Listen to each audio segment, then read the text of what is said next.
पत्ता पे लिख के दे दी। बोला ले तेरी कोथड़ी ली है।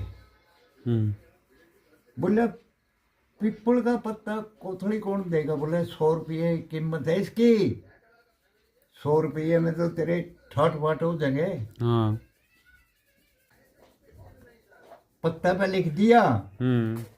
बोला चाहे ये पत्ता बेच दिए 100 रुपया का, तेरी कोथड़ी आ जाएगी। हाँ।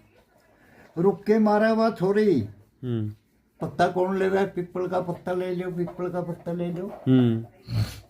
रुक के मैर मैर का वो पिछाई ने एक दुकान पे एक छोरा बैठा बन जाएगा।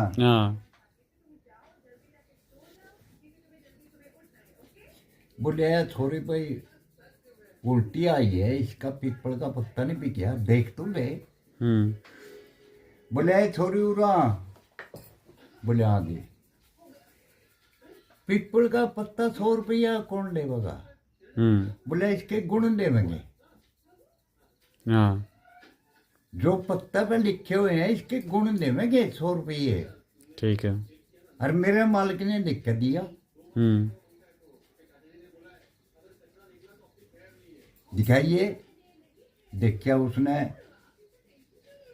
नफा का बाप, टोटे की माँ, उत्तप की बहन, बिना उत्तप का यार, नागो नगरी जावा जागा सो पावा सो सुख होगा। वो गल्ला में गिर दिया पत्ता, 100 का नोट काट के दे दिया। एक मेरा वर्गा ठग्गू बैठे था, वो देखन लग रहा है गया बनिया। बोलिया सेठ जी? बोलिया हाँ भाई। बोलिया ये छोरा कमान खातर बैठा के लटान खातर बैठा? बोलिया कमान खातर बैठा भाई, बनिया का छोरा है।